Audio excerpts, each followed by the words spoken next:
Dito ulit kami sa dagat. Ito yung gamit natin. Lusong pa tayo. Ito yung modified natin na ilaw. Ay kakabit lang doon sa USB. At ayun yung huli namin. Kukuha lang kami ng pangkilaw ngayon at lulusong ulit. Meron tayong video nito paano namin hinuli. Ayan. Tsaka yung gusaw na parang bangos na. Medyo malaki-laki din. Marami to. Sa ilalim pa. Yung iba maliliit. Sige ito. Kilala nyo ba to? Lukon. Yan. Kilaw-kilaw. Balat mga kois. Yan. Si Dudong Kois. Yung ating pinaghahandaan nito. Para makasaw-saw.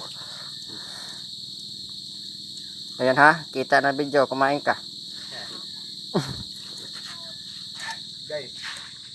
Ito dito yung dagat. Ayan. Medyo low tide. Purong dagat yan. Wala yung halo. Dito kami. Doon kami sa kabila kanina. Dito na naman kami.